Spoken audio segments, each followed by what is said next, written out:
Alors, on nous avait demandé de partager avec vous quelques informations de l'ECTRIMS.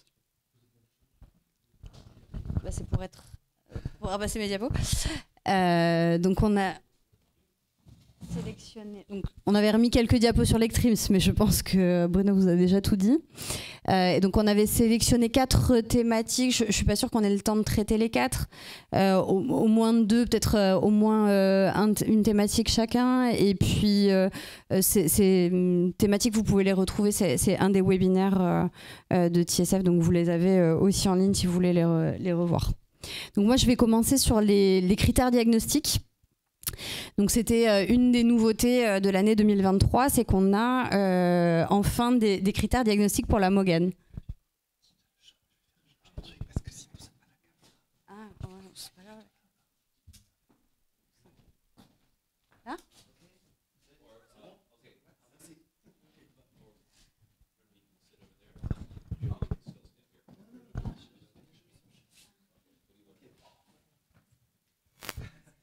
Donc, une des nouveautés de l'année 2023, c'est la publication des critères diagnostiques pour la MOGAN. Donc, comment on arrive à élaborer des critères diagnostiques? C'est que notre connaissance de la maladie a évolué sur les 10 dernières années, que notamment de nombreuses cohortes de patients ont été décrites un peu partout dans le monde. Hein. Chaque pays a publié sa cohorte. Et donc, ça nous a permis de repérer les spécificités cliniques, biologiques, en imagerie et en matière de traitement de manière plus compliquée, et d'aboutir à des critères diagnostiques.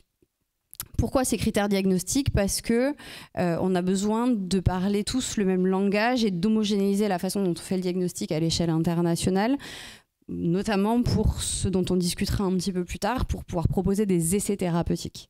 Donc c'est important que le diagnostic repose sur des critères particuliers. Donc ces critères, ils ont été publiés en 2023, ils ont été établis par un groupe d'experts internationaux avec à la fois une valence adulte et une valence pédiatrique.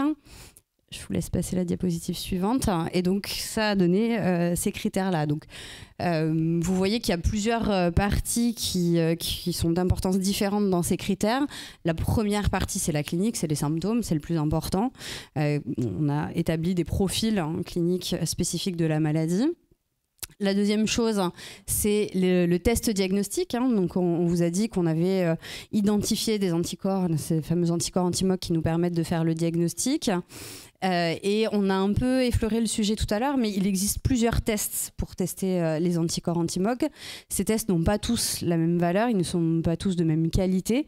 Et donc, en fonction du test utilisé et en fonction du taux de positivité, si c'est faiblement positif ou fortement positif, on va devoir avoir des critères supplémentaires pour poser le diagnostic. Ces critères supplémentaires, c'est ceux que vous avez en dessous, qui sont essentiellement des critères d'imagerie, puisque ces cohortes de patients, elles nous ont appris qu'il y avait des choses très spécifiques sur les IRM qu'on ne retrouve pas dans la sclérose en plaques, qu'on ne retrouve pas dans la NMO et qui sont vraiment très évocateurs de MOGAN. Et puis la dernière chose, et c'est finalement peut-être ça le plus important, d'éliminer d'autres diagnostics, et notamment la sclérose en plaques, qui est le principal diagnostic différentiel de la MOGAN. Alors, je pense qu'il y a 3 ou 4 diapos à passer là, du coup. Voilà. Et donc, ces critères, ils ont été réfléchis par un groupe d'experts, mais ensuite, il faut tester leur applicabilité en vraie vie. D'accord ? Il faut les valider. Donc, c'est un travail, c'est ce travail-là qui a été présenté à l'ECTRIMS. Et pour valider des critères, on s'intéresse à 4 paramètres. Donc, je ne sais pas si certains d'entre vous sont familiers avec ces termes, mais quand on parle d'un test diagnostique, il y a 4 paramètres importants. La sensibilité, donc la sensibilité, c'est est-ce que mon test identifie de manière correcte les patients qui sont malades? Est-ce que mon test est spécifique, c'est-à-dire est-ce que j'identifie bien les non-malades? Est-ce que j'exclus bien plutôt ceux qui n'ont pas la maladie par ce test? La valeur prédictive positive, c'est-à-dire quand mon test est positif, il y a une forte probabilité ou non que j'ai la maladie. La valeur prédictive négative, c'est l'inverse. D'accord ? Donc, une étude a été faite pour étudier ces critères. Donc cette étude, c'est une étude anglaise qui a été menée sur des dossiers de patients qui ont été recueillis entre 2018 et 2022. Donc parmi 539 patients, 88 remplissaient les critères diagnostiques.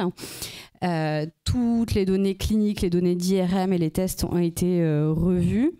Et ensuite, on confronté ces critères à l'avis d'un neurologue ou d'un groupe de neurologues experts dans la maladie.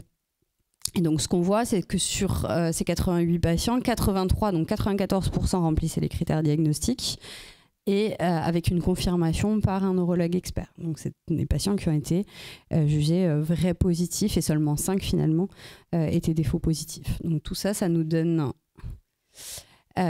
des chiffres qui sont excellents pour ces critères diagnostiques. Donc on voit que ces critères sont fiables, qu'ils améliorent notre capacité à faire le diagnostic de la maladie, et notamment pour des gens qui ne sont pas experts de la maladie, que les performances du test sont un petit peu meilleures chez les enfants. Bon. Et que quelque chose qui c'est logique finalement, plus le temps passe et plus il y a d'épisodes et mieux on remplit les critères, ce qui est assez logique parce que finalement ça nous permet d'avoir plus d'éléments pour poser le diagnostic. Et donc on retient de ça que donc, ces critères sont extrêmement performants, un peu mieux chez les enfants que chez les adultes, mais que ça reste des critères, que c'est pas forcément toujours la vérité vraie, et qu'il faut que chaque cas est différent et que des fois ça reste encore compliqué de faire le diagnostic de cette maladie.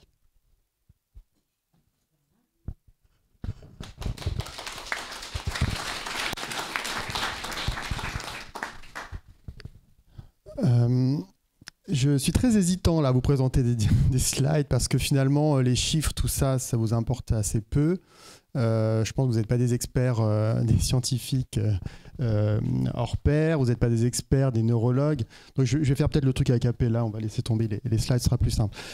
Moi, ce que j'ai retenu du congrès, c'est que globalement, c'est la MOGAD qui est actuellement très très étudiée. Clairement, sur les NMO à QP4 positives, on a vu la révolution thérapeutique qu'il y a eu, 3 médicaments qu'on l'AMM. Bon, ça ne veut pas dire que le combat est gagné, hein, bien évidemment, mais ça veut dire qu'on a quand même énormément avancé. Et on voit bien se concentrer la recherche sur la MOGAD aujourd'hui. Hein. Donc c'est plutôt une bonne nouvelle. Et on est actuellement en train de tester 3 molécules dans la MOGAD. Donc on avance et probablement que le prochain congrès Extremes, on aura des données encore plus robustes et dans 2 ans, peut-être des résultats des études et d'authentiques traitements à vous proposer, quoi. Alors du coup, sur la MOGAD, il y a eu plusieurs communications. On parlait des diagnostics tout à l'heure. Hein, certains ont alerté en disant « mais pourquoi est-ce qu'il faut autant de temps pour poser un diagnostic ?» Parfois, on n'a pas toujours l'anticorps immédiatement. Il faut attendre 2-3 semaines, parfois plus, pour avoir le résultat. En revanche, il y a des petits signaux IRM qui orientent vers une MOGAD et qui semblent assez intéressants et assez spécifiques. C'est la disparition des lésions. Hein, donc, il y a une étude qui a montré que quand on fait des IRM pendant la poussée, qu'on les répète à 1 semaine, par exemple, il n'y a que dans les MOGAD qu'on voit disparaître des lésions à l'imagerie, hein, notamment à l'IRM cérébral. Donc ça, c'est un petit élément intéressant. Ça explique aussi peut-être un peu pourquoi c'est des maladies qui ont plutôt un bon pronostic. Des lésions apparaissent puis disparaissent. On a ce potentiel un peu de réversibilité des lésions. Donc ça, c'est un élément que j'ai trouvé intéressant à vous communiquer. Maintenant, on a des études d'imagerie qui vont vraiment dans ce sens-là. Peut-être relater une autre étude par rapport au traitement. La slide était posée, mais je vais vous la faire comme ça. Le traitement des poussées, c'est hyper important. C'est hyper important dans la NMO avec anticorps anti-AQP4, mais aussi dans la NMO, enfin dans la MOGAD, quand on a l'anti-MOG, parce que c'est vraiment la poussée qui va laisser des séquelles. Donc traiter la poussée, c'est un véritable enjeu. C'est vraiment hyper important. Il faut qu'on soit réactif, qu'on agisse vite et qu'on agisse avec des traitements puissants. Je pense que peut-être que certains d'entre vous ont fait cette expérience-là, mais si on tarde trop, la séquelle risque de s'installer. Hein, voilà, Bérangère, tu peux en parler. Donc, il y a un véritable enjeu. Il y a des études qui ont montré que le délai à la corticothérapie est un élément important dans les MOGAD, par exemple. Donc, il faut, dès qu'il y a une poussée, alerter tout de suite votre neurologue, hein, si la maladie est connue, bien évidemment. Et puis, il faut qu'il puisse vous traiter rapidement. Hein. Donc, ça, c'est vrai avec la MOGAD, mais c'est aussi certainement vrai avec la NMO, avec anticorps anti-AQP4. Et puis, on a étendu la réflexion aux échanges plasmatiques, vous savez, qui sont aussi une façon de traiter les poussées. Alors comment fonctionne un échange? On prend votre sang, on le filtre et on enlève les anticorps, qu'ils soient anti-AQP4 ou anti-MOG. On le fait aussi dans les doubles négatifs, ça a l'air de fonctionner en partie, même si on ne sait pas trop ce qu'on fait, mais on le fait quand même. On ne sait pas trop ce qu'on filtre, parce qu'on n'a pas trouvé les anticorps. Mais on filtre quelque chose, et dans le sang, il peut ne pas y avoir que des anticorps. Il peut y avoir des substances solubles, des cytokines, des molécules inflammatoires qu'on enlève aussi. Voilà. Et autant on avait des données dans les maladies, enfin dans les NMO AQP4 positifs pour les échanges plasmatiques qui montraient un effet, autant on en avait un peu moins dans les MOGAD. Et là, on a une étude qui a montré que ça marchait quand même relativement bien, puisque 50% des patients, je crois, dans l'étude, avaient récupéré complètement à la suite des échanges plasmatiques. Donc ça a l'air de fonctionner. Mais que là aussi, le message, c'est que plus on traite tôt, plus on les fait rapidement, plus on est efficace sur la récupération. D'accord ? Donc globalement, le message clé, c'est que ce soit une NMO AQP4 ou une MOGAD ou une NMO double négative, on va étendre même le spectre de la réflexion. Il faut agir vite quand on a une poussée, c'est hyper important, avec des traitements corticoïdes, échanges plasmatiques, dans des délais vraiment très courts. On a même certains centres, je ne sais pas si vous faites ça à Paris ou à Lyon, qui alternent corticothérapie et échange plasmatique. Voilà. Donc on peut alterner cette stratégie thérapeutique pour vraiment maximiser les chances d'être efficace. Hein. Donc, vous savez que les échanges, ça se fait tous les 2 jours. Hein. Donc, il y a un jour, un repos, puis on recommence le surlendemain. Donc, on peut caler une corticothérapie, si vous voulez, dans la suite de l'échange plasmatique. Et on pourra continuer les échanges de façon répétée, sans enlever les corticoïdes que vous avez injectés. Hein. La demi-vie est assez courte, finalement. Oui, tu avais une question? Oui, ouais. j'ai eu des corticoïdes et des échanges de plasma. 2 fois, en tout en 4 ans, j'ai pris 17 échanges de plasma à chaque poussée. Et les échanges de plasma, c'est miraculeux. Oui, ça marche très très bien dans les anti-AQP4. Ouais. Les échanges, je sentais déjà des améliorations, pas remarqué, mais c'est vraiment comme ça. Quand on n'est pas en poussée, ça m'est arrivé l'année dernière, on n'a pas le droit aux échanges de plasma. Moi, je ne suis pas pour ça. Bah, tu sais, à un moment donné, certains neurologues proposaient des échanges plasmatiques itératifs comme ça, qu'on répétait tous les mois. Hein. C'est assez logique, puisqu'il y a un anticorps qui est toxique, en l'occurrence ici, l'anti-AQP4. Quand on l'enlève, on enlève la toxicité de la maladie. Quoi. Voilà. Hein, cet anticorps est pathogène. Pour l'anti-MOG, c'est un peu plus discuté. Hein. On n'est pas aussi certain que ça, que cet anticorps soit vraiment... le coupable, ça peut être l'innocent sur les lieux du crime. Bon, il y a quand même de plus en plus des arguments pour dire que plus les titres sont élevés, plus on a un effet. Puis il y a certaines études précliniques, donc chez l'animal ou dans les cultures cellulaires, qui montrent quand même que il y a quand même un effet quand on ajoute du complément ou des molécules toxiques avec. Mais bon, voilà, c'est moins clair que pour l'anti-AQP4 qui vraiment doit être filtré par les échanges. Voilà. Et puis il y avait un point donc, que tu avais mis sur les slides qui est un effort national sur lequel on a communiqué à l'ECTRIMS autour des recommandations de ce qu'il faut faire quand on a un cancer et une neuromyélite optique. Alors la question est peut-être un peu moins brûlante que dans la sclérose en plaques, parce que la sclérose en plaques, déjà c'est plus fréquent, et puis on a une population vieillissante qui a la CEP avec les traitements. La moitié de la cohorte qu'on héberge en France a plus de 50 ans. Pour la NMO et la MOGAD, c'est un peu différent. Bon, on a un spectre qui touche les enfants très tôt, mais aussi des personnes très très âgées, avec, je crois, une record woman du début de NMO à 84 ans, a commencé très très tardivement, mais ça existe.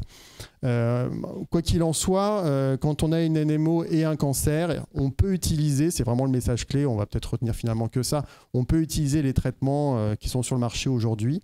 Donc l'éculizumab, l'inébilizumab, le satralizumab, vous pouvez les utiliser.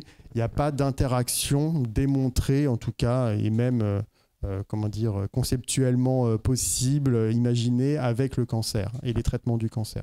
Globalement, vous pouvez quand même associer les deux, le traitement du cancer et le traitement de la MOGAD ou de la neuromyélite optique.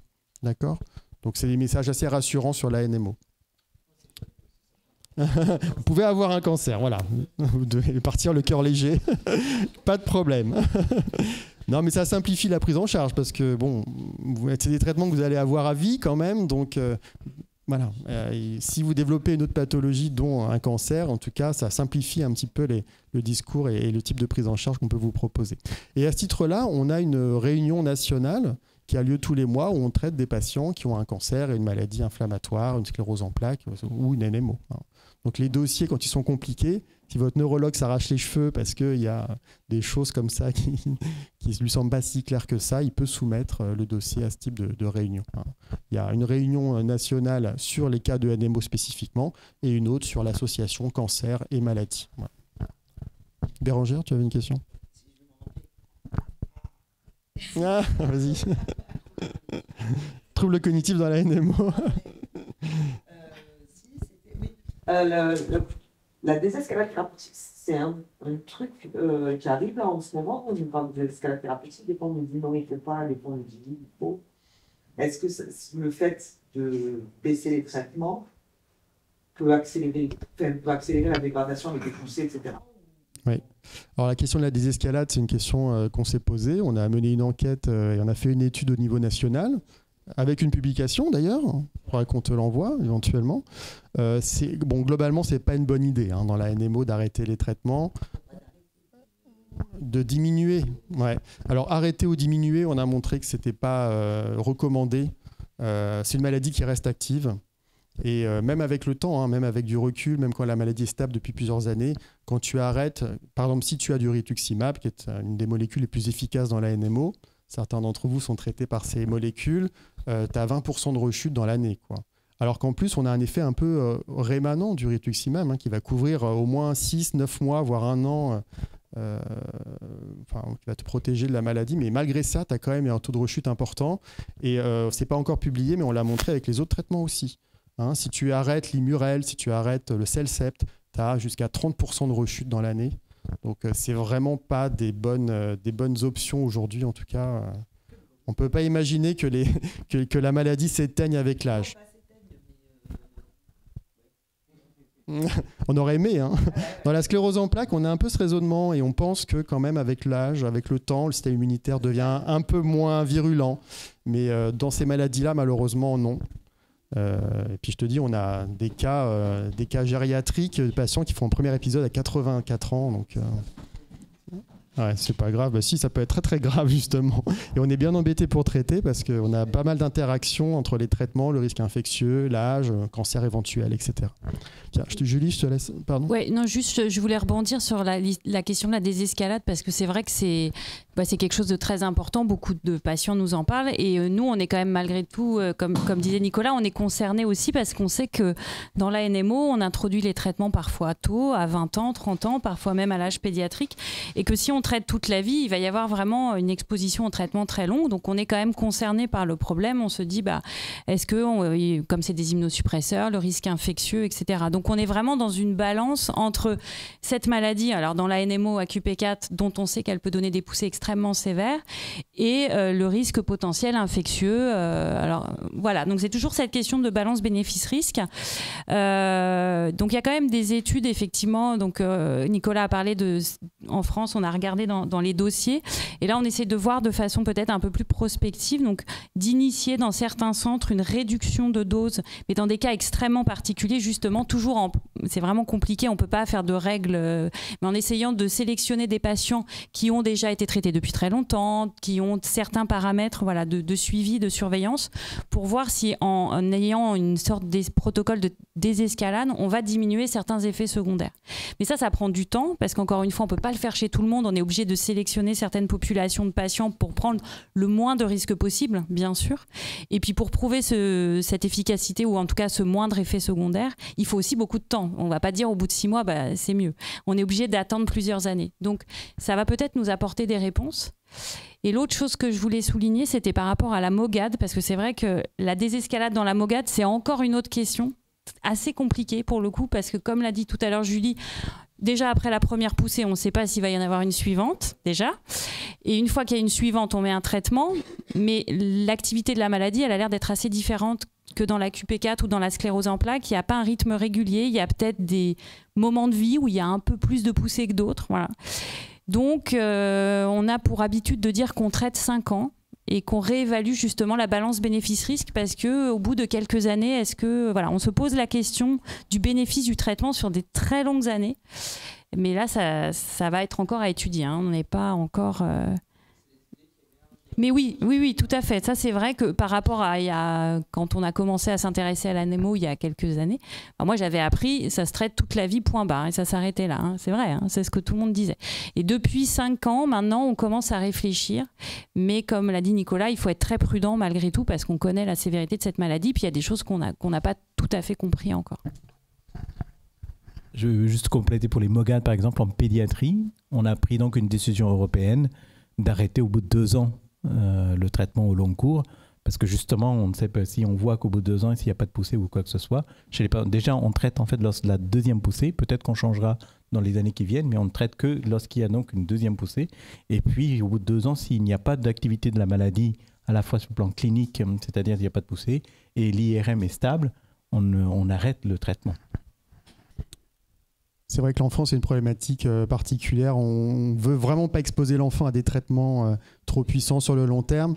La réflexion va jusqu'à la corticothérapie, qu'on essaie vraiment de limiter au maximum. C'est que ça ralentit la croissance quand même, ça perturbe la croissance des enfants. Donc c'est vrai que l'enfant n'est pas un adulte en miniature. Et pour les traitements, on a ce raisonnement-là, ça c'est tout à fait clair. Non, vraiment, ce que dit Elisabeth est tout à fait juste. Il faut distinguer la NMO AQP4 de la MOGAD. Comme je vous ai dit, dans la NMO AQP4, on a agrégé pas mal de données. Il ne faut pas arrêter les traitements. Je crois vraiment que c'est vraiment un message clair. Mais dans la MOGAD, on est en train vraiment de compléter les données à ce niveau-là et d'augmenter nos connaissances pour mieux gérer les malades. Mais c'est vraiment la maladie dont on parlera encore assez largement à l'ECTRIMS dans les 2-3 années qui viennent. Peut-être qu'un jour, on parlera des doubles négatifs, alors quand on aura un peu plus de données aussi, qu'on les aura mieux identifiées. Ça, c'est encore un autre sujet. Une question ?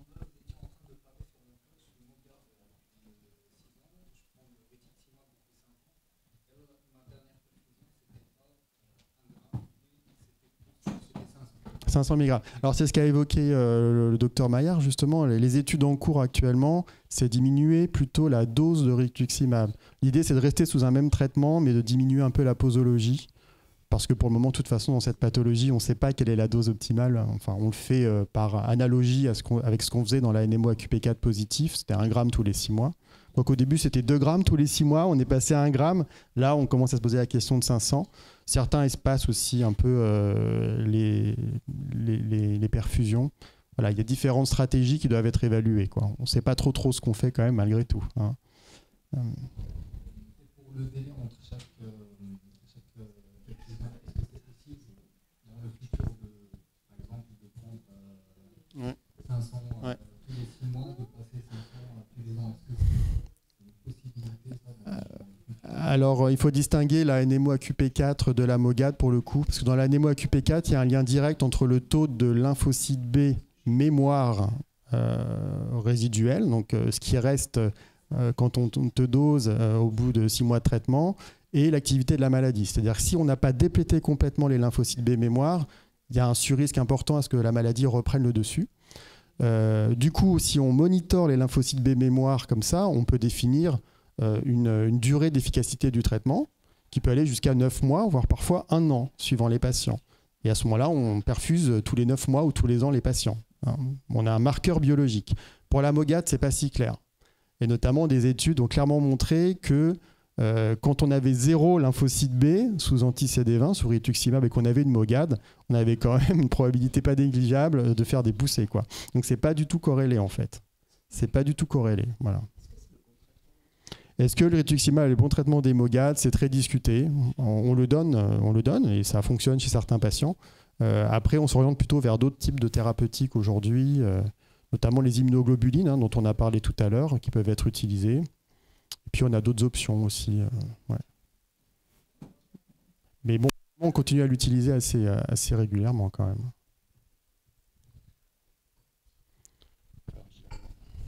Navré, en fait, on est tellement en retard que je suis obligé de vous empêcher de poser plus de questions. Parce qu'on a encore le docteur Pic qui doit nous parler de justement comment participer aux essais cliniques et tout ça. On est juste 30 minutes en retard, quelque chose comme ça. Est-ce que vous vous sentez de le faire ou est-ce... Après, Si vous préférez poser des questions, c'est votre journée, hein, donc c'est vous qui nous dites. L'idée de sa présentation, vous pouvez poser des questions sur les essais thérapeutiques aussi. Bah après, on peut le faire aussi. Enfin, je sais pas si je vous sors les slides ou non. Allez, on change. Du coup, oui. L'idée était qu'en France actuellement, il y a des essais thérapeutiques. Donc, ce qu'on appelle des essais thérapeutiques, ça veut dire des médicaments, pour faire très simple, qui sont en cours d'essai. Et on voulait qu'elle puisse vous parler un peu de qu'est-ce que ça implique de participer, comment on peut participer et qu'est-ce qui est en ce moment recherché en France. Ok. Donc effectivement, on voulait discuter un petit peu avec vous des essais thérapeutiques. Et donc pour commencer, je ne suis pas sûre que tout le monde sache exactement ce qu'est un essai thérapeutique. Donc ce sont des essais cliniques qui sont réalisés chez l'homme. Hein. Donc ça vient après toute une phase de développement des médicaments qui passe par de la recherche fondamentale, par de la recherche chez l'animal, pour arriver à la recherche chez l'homme. Dans la recherche clinique chez l'homme, il y a encore différentes étapes de développement d'un médicament. Nous, ce dont on va parler aujourd'hui, essentiellement, c'est ce qu'on appelle les essais de phase 3. Donc, il y a 4 phases globalement de développement d'un médicament. Il y a la toute première phase qui est plutôt destinée à déterminer si le traitement va être toléré, qu'il n'y a pas de toxicité et qui se fait plutôt chez un petit nombre de sujets et plutôt des sujets sains, pas forcément des patients. D'accord ? Une deuxième étape qui vise à déterminer quelle va être la meilleure dose. Pareil, c'est des études de toxicité aussi chez un plus grand nombre de patients et qui sont atteints de la maladie. Et puis après, on passe aux essais de phase 3 qui sont les vrais essais d'efficacité des médicaments. D'accord ? Et puis la phase 4, c'est des phases post-commercialisation des traitements où on continue en fait à suivre un médicament toute sa vie en population, en vraie vie. Donc sur les essais de phase 3, c'est comme je le disais des essais d'efficacité qui évidemment regardent aussi la tolérance des médicaments et qui vont servir à prouver, et c'est la seule manière scientifiquement rigoureuse de prouver qu'un médicament va être efficace dans une maladie. D'accord ? Donc là, on parle de médicaments parce qu'on parle d'essais thérapeutiques et que je pense que c'est ce qui vous intéresse. On peut faire des essais dans plein d'autres domaines. Ces essais thérapeutiques, ils vont soit montrer qu'un médicament va être plus efficace que ce qui existe déjà ou va être efficace tout court quand il n'y a rien comme dans la Mogad, puisque actuellement les essais thérapeutiques en cours ils concernent la Mogad. Il va soit montrer que il est tout aussi efficace mais qu'on améliore la tolérance du traitement, ou la dernière possibilité aussi c'est de pouvoir montrer que ce traitement il va améliorer la qualité de vie des patients. Et je pense par exemple à un traitement qui arrive là sur le marché français qui est le ravulizumab, qui s'adresse aux patients qui ont une neuromyélite optique anticorps anti-aquaporine 4, qui est la même molécule que l'éculizumab que vous connaissez peut-être, hein, c'est le même mécanisme d'action. Mais cette molécule a été un petit peu transformée pour être non pas perfusée tous les 15 jours comme c'est le cas de l'éculizumab, mais toutes les 8 semaines, ce qui, on en est tous convaincus, je pense, va grandement améliorer la qualité de vie des gens. Donc on ne s'intéresse pas que non plus à l'efficacité, on peut s'intéresser à plein d'autres choses. Pour rentrer un peu plus spécifiquement, donc, moi je vais vous parler plutôt d'essais thérapeutiques dans la Mogad, et pour comprendre comment on raisonne, il faut bien se rendre compte qu'un essai thérapeutique, il n'est pas comme ça, il naît parce qu'il y a une problématique dans une maladie. Et donc c'est quoi les problématiques dans la Mogad aujourd'hui ? C'est à quel moment il faut traiter les gens ? Vous avez compris que c'était une question qui n'était pas réglée. On en a parlé plusieurs fois déjà. On ne sait pas ce qu'il faut traiter dès la première poussée. Est-ce qu'il faut seulement attendre qu'il y ait une deuxième poussée ? Est-ce que ça, c'est des questions qui ne sont pas résolues. Et la deuxième question qui n'est pas résolue, c'est quels traitements sont efficaces et quels traitements il faut utiliser, puisqu'aujourd'hui, on n'a aucune molécule de référence dont on a prouvé par ce type de méthodologie qu'elle était efficace dans cette maladie. Donc le premier essai thérapeutique dont j'aimerais vous parler et qui nous tient à cœur parce que c'est un essai académique, donc ça veut dire que c'est un essai qui est financé par nos systèmes de soins à l'échelle française, et donc dont le promoteur, dont la personne qui gère l'essai thérapeutique, ce sont les Hospices civils de Lyon, et c'est le professeur Marinier qui veut répondre à la question à quel moment il faut traiter les patients, et donc qui va étudier l'efficacité de l'azatioprine, donc qui est l'Immurel, que certains d'entre vous connaissent peut-être, hein, qui est aujourd'hui, je pense, le traitement le plus utilisé dans la MOGAD, à tort ou à raison, aujourd'hui on ne sait pas, mais en tout cas c'est le traitement le plus utilisé. Et donc, est-ce que le fait de l'introduire tôt, donc dès la première poussée, donc sans attendre la deuxième, puisque c'est plutôt ce qu'on a tendance à faire à l'heure actuelle, ça permet d'empêcher la survenue d'une deuxième poussée, d'empêcher l'évolution de la maladie.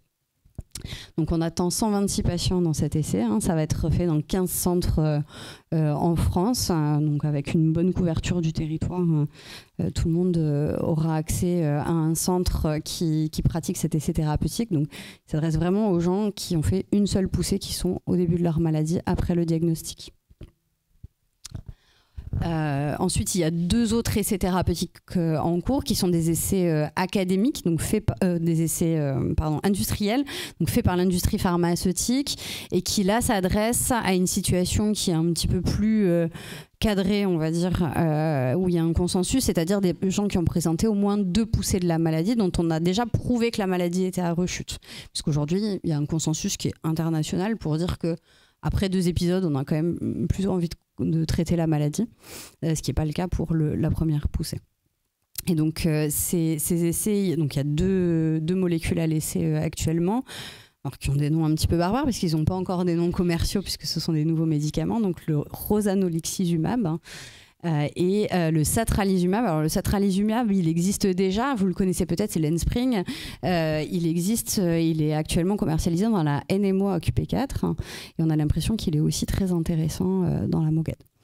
Donc c'est des essais qui sont faits contre placebo, hein, puisque aujourd'hui il n'y a pas de molécule de référence dans ces maladies-là, et qui vont, je ne sais plus combien il y a de patients prévus à l'inclusion, mais c'est des essais internationaux pour le coup, donc il y aura beaucoup de patients. Donc on espère avoir des résultats, mais voilà, faut vraiment se rendre compte que c'est une méthodologie qui est longue, hein, et qui va prendre du temps. Nicolas disait l'ECTRIMS l'année prochaine, je suis pas sûre quand même d'être un peu optimiste.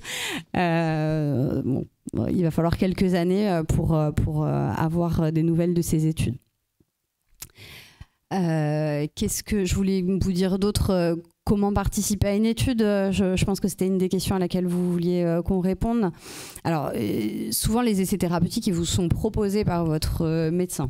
Vous pouvez toujours poser la question, hein, de dire qu'est-ce qui existe et est-ce que je suis éligible? On ne peut pas exiger de participer à un essai thérapeutique.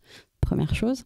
Les essais thérapeutiques, c'est une méthodologie très particulière qui se veut très scientifiquement rigoureuse, qui est malheureusement du coup pas toujours le reflet complet de la vraie vie, mais il faut remplir des critères d'inclusion et des critères d'exclusion. Ces critères, ils existent pour 2 raisons.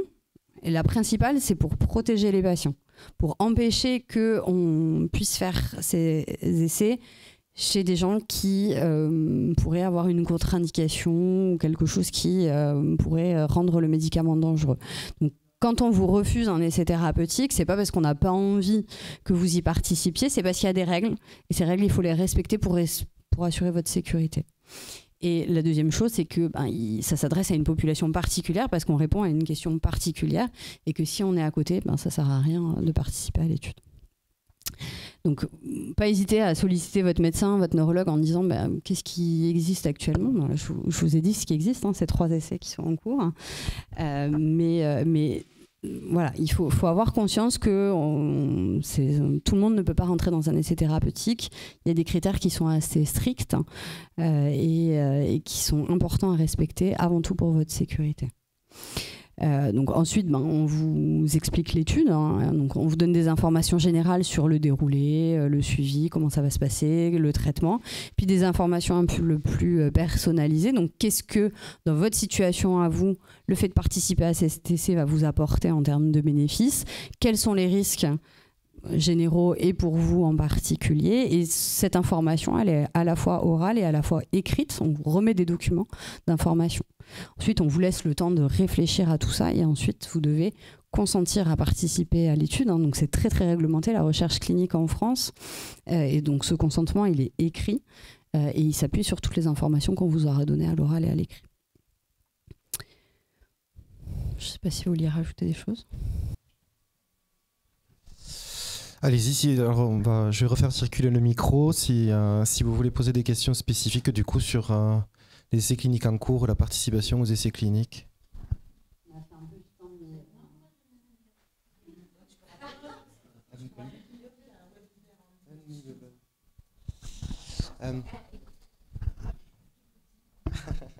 Je rajoute un tout petit truc sur ce que vient de dire Julie. Donc, elle a parlé des essais thérapeutiques, mais en fait, pour comprendre ces maladies, on a aussi besoin de vous. Et donc, souvent, je pense que votre neurologue vous en parle. En fait, on a ce qu'on appelle une cohorte, c'est-à-dire qu'en fait, c'est géré par l'OFCEP, donc aussi à Lyon. On propose aux patients qu'on suit dans le cadre du soin courant, habituellement, est-ce que le patient est d'accord pour qu'on recueille des données, c'est-à-dire quel type de début de maladie, névrite optique, quelle année, quel mois, quel traitement. Donc des informations classiques de la consultation qu'on va rentrer dans une base de données tout à fait anonymisée, qui est validée par la CNIL, bien sûr. On vous demande votre autorisation, on vous montre les papiers, on vous les fait signer également, parce que c'est évidemment important, il faut que vous en soyez convaincu, sans qu'en fait vous en tiriez un bénéfice pour vous. Ça change rien en fait à votre prise en charge et il n'y aura pas de bénéfice direct. Par contre, pour nous, c'est hyper important parce que ça nous permet comme ça d'analyser et d'extraire des données, des informations. Il y a beaucoup d'informations qui sont présentées à l'ECTRIMS et qui circulent dans la communauté internationale scientifique, qui viennent de France en fait, qui viennent quand même de notre base de données, en particulier de la base NMO et MOGAD, parce que beaucoup d'entre vous acceptent en fait de nous aider comme ça. Donc, donc ça ne nécessite pas de revenir à l'hôpital, ça s'intègre vraiment dans le soin courant. De la même façon, maintenant, on a un logiciel qui permet d'analyser les IRM des patients qui sont d'accord, toujours anonymisés. Et on peut également prendre du sang. Lorsque vous venez en consultation, on peut faire une prise de sang qu'on met au congélateur à -80. Et comme ça, si un jour, un de nos collègues a une idée ou en disant pour les séronégatifs, j'ai peut-être trouvé un nouvel anticorps, par exemple, on pourra sortir du congélateur toutes les tubes de sang des patients séronégatifs qu'on suit et on pourra essayer de valider cette hypothèse. Donc c'est aussi extrêmement important, si jamais on vous propose d'y réfléchir. Évidemment, personne n'est forcé, il faut être tout à fait conscient de ça. Et si vous dites non, on vous suit quand même. Vous n'êtes pas blacklisté. Non, mais c'est important parce qu'il y a des patients qui n'osent pas dire non. En vrai, évidemment, je leur dis toujours, on vous suit quand même, il n'y a pas de souci. Mais il faut comprendre pourquoi on vous le demande. Et puis parfois, on nous dit, oh là là, on me demande toujours, j'en ai marre, je ne suis pas un cobaye. Non, c'est vrai, vous n'êtes pas des cobayes du tout. Mais c'est vrai que, surtout dans les maladies rares, on apprend beaucoup grâce à vous. Et donc, si vous êtes d'accord, il ne faut pas hésiter à le dire au médecin. Et puis, on vous passe les papiers qui vont bien avec, quoi. Ouais, moi, je vais rebondir juste sur l'effet cobaye. En fait, quand on fait ce genre de démarche, on l'a tous fait quand on a les premières consultations, on nous demande de signer ces fameux, de donner du sang, machin et tout. Et en fait, c'est pas à nous qu'il faut penser, mais c'est aux générations futures. C'est aux futurs patients, en fait. C'est eux qu'on va aider en faisant ça. Voilà, c'est tout. Tu peux reprendre le micro ? Mais juste pour rebondir sur ce que dit Elisabeth, le droit du refus, effectivement, je ne l'ai pas dit, mais c'est quelque chose de capital. C'est-à-dire que ce soit de la recherche clinique sur données ou que ce soit un essai thérapeutique, vous avez évidemment toujours le droit de refuser quand on vous propose quelque chose et que ça ne modifie pas votre suivi. On ne va pas arrêter de vous suivre, on ne va pas vous suivre moins bien au bout de pas quand vous dites non. Vous pouvez refuser à tout moment et quand vous rentrez dans un essai thérapeutique, vous pouvez retirer votre consentement à tout moment. Vous pouvez à un moment donné décider de ne plus participer à l'étude, à l'essai auquel vous participiez. Alors, il faut éviter de le faire à tort et à travers. C'est-à-dire que quand vous vous engagez dans un essai thérapeutique, il faut que vous ayez en tête que vous allez aller jusqu'au bout. Mais s'il y a une raison qui vous fait changer d'avis en cours de route, c'est toujours possible.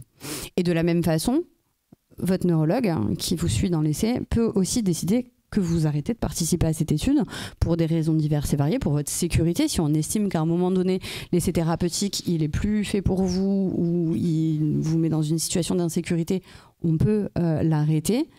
Ou si vous ne respectez pas les règles aussi, parce que c'est un contrat entre vous et nous, et que vous ne venez pas aux visites ou que vous ne prenez pas le traitement correctement, on peut aussi décider que vous sortez de l'étude. Voilà. Merci beaucoup. S'il n'y a plus de questions, du coup, on va arrêter cette partie. Donc, au nom de la Fondation, et en particulier la Fondation France, je voudrais remercier tous les médecins qui ont accepté de se déplacer un week-end. Donc, merci beaucoup, professeur Stankov. Merci beaucoup, docteur Pic. Merci beaucoup, professeur Deva. Merci beaucoup, docteur Maillard. Merci aussi au docteur Cabrejo et au professeur Collang d'être venus. Je pense que vous pouvez les applaudir. Si vous...